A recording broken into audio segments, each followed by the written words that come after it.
Sarge in Ohio. Welcome. Thank you, Miss Hunter. Thank you. Thank you. Can you hear me well? Yes, sir. Okay.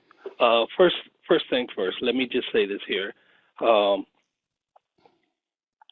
Talking to you, listening to you, a colleague of mine 2 years ago turned me on to you, and to Urban View, and been listening to it ever since.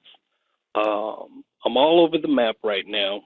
Don't want to take up too much time, so I'm gonna ask you to talk to me like family, and so I can get my points out. But I woke up this morning, and my heart was extremely heavy. Now I'm a first-time caller to your show. Thank you. I've wanted to call a couple of times. Thank you. I wanted to call a couple of times, but sometimes it's better to just kick back and listen. I am a retired non-commissioned officer of the United States Armed Forces, and I'm here to tell you, honestly and sincerely, like I said, my heart is heavy.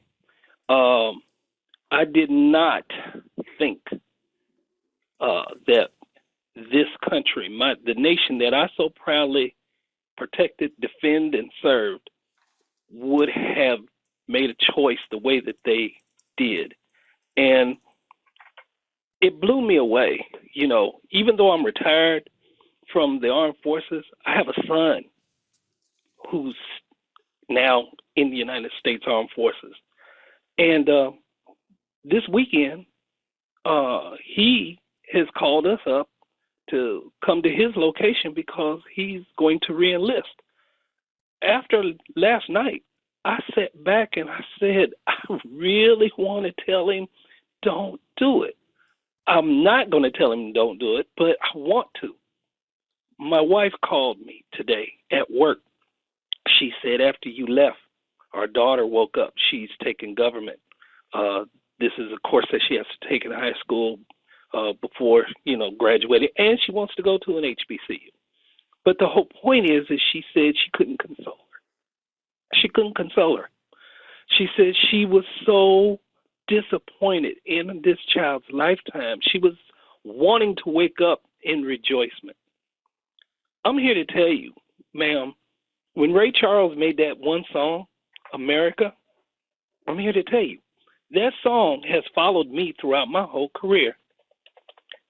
The way he sung it, the way he brought it together, I was proud.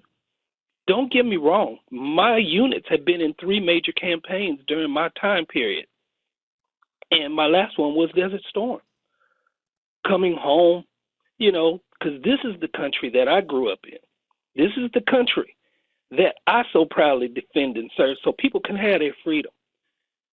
And for this man to take the same oath that I took, and it starts out, I do solemnly swear that I will support and defend the Constitution of the United States against all enemies, foreign and domestic. Those were domestic terrorists on January 6th. He turned his back on his second in command, vice president.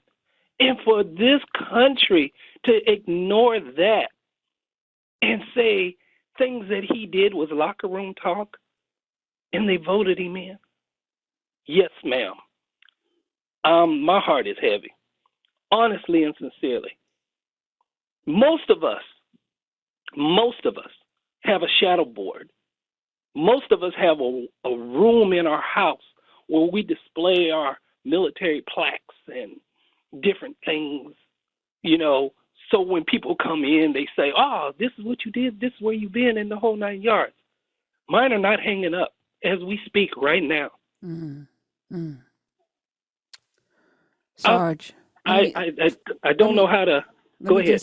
First of all, thank you for your service. You served a nation that we aspired it to be, not as it is. You serve the possibility of America. You serve the possibility of America that we have to step into our fullness for it to be the more perfect union that is written in that Constitution. So I thank you for that. And you should never feel like you served an ideal that didn't exist, because that ideal is in your heart. You fought for something real. The fact that this country and the people in it don't have the fortitude or the acumen or the character to live up to the ideal of America, because they don't. That vote last night told us that. That's not on you. That's not on me. That's not on us. That's on them. So I thank you for that. As far as your son being under a commander in chief like Trump, I get that. And maybe you should say something. I don't want to tell you to say something, because at the same time as you were talking, I'm like, we need people like your son in the Army, because they do swear to serve the Constitution, not that man. So maybe there's enough of them, because the other side, when I say the other side, there's good and evil. The other side very well has infiltrated our military and our police force. And it makes it very dangerous for people who care about liberty and freedom to have that there, no counter. But at the same time, I don't want your son in harm's way.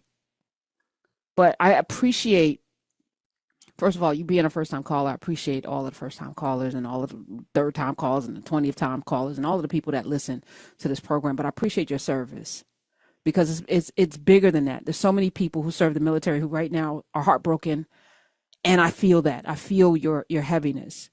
But let me leave you with this, and let me ask you this, Sarge, on lastly, is there something that you can hold on to, hopefully? Is there any hope in this for you? You know, maybe on another call, when I call you back and I get through, and maybe I can elaborate on it. Maybe. I mean, and don't get me wrong, just like what you just said, before last night, when people would see me in my military attire, because I do travel throughout this United States. I do. With the job I hold, with the things that I do, I travel. And they walk up and they say, thank you for your service, you know. But I was at a location yesterday at a VA medical center. I seen more Trump hats, and I'm like, what the heck? And I'm sitting there just looking at it, and because, you know, I'm affiliated with that side of the fence, they're walking up to me, sir, can you show me where this office is, sir? Can you show me where that, you know? And it took a lot inside of me to maintain my professionalism, if you understand what I'm saying. I do. You know, I do. But you're going to walk in here, you served under the flag just like I did. And this man did all these things, and I can go on and on and on, and I'm not. Because you've already laid the story down, and they don't even see it as the fact that they can walk up to you. First of all, they don't see you. They don't understand the connection that hat has to you. That allegiance to that bigotry has to you. They don't even see it. They're fine with asking you for directions because they don't see you, and you do you have to keep your composure. A lot of you that work in corporate America didn't want to go to work today. I hear you. I see you. A lot of you had to steel yourself, be steely to go in to work today. Be stoic. Some of your coworkers were celebrating, maybe not even quietly, maybe demonstratively. And it's tough to go to work in an environment where you know your humanity is being challenged every day. That's a hard thing. But for those of us who are free, it's your responsibility to be to say and do the things that folk in those positions cannot. It's your responsibility to not be silent in the face of this kind of craziness. Those of you who are free, do it safely, of course. I want you all to live, but you know, in a situation like that, Sarge, you did the only thing that you should do. And I appreciate you helping folk anyway, because that's the character of a man, and you apparently have it. So I look forward to you calling back and having the larger conversation about the hope. And I thank you for being a part of this family, and thank you for sharing all of that today. I have one last conversation, Okay. one last Okay. question of you, if you don't mind. Sure. In about 20 minutes, I'm going to have to turn the radio off, and my daughter is going to come home. Under normal routine, I'm the first man in her life. So, you know, she's going to want a hug. But the whole point is she's going to look up at me, and she's going to want me to try to say something that will justify, to give her something to hold on to. And I'm going to have to find something deep inside. I just want to hear maybe if you have something. And if you don't, Sarge, it's okay because you're Sarge, human this is too. easy. This is easy. This election ain't on us. This election is no reflection of us.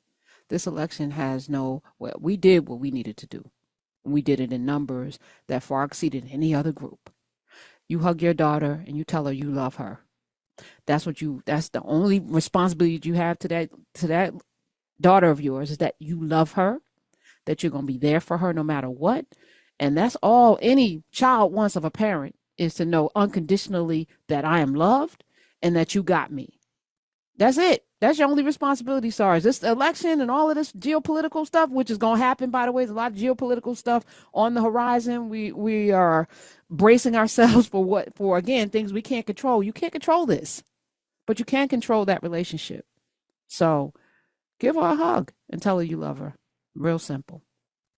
My days are cooler, nights are warmer, and I put the blame on you.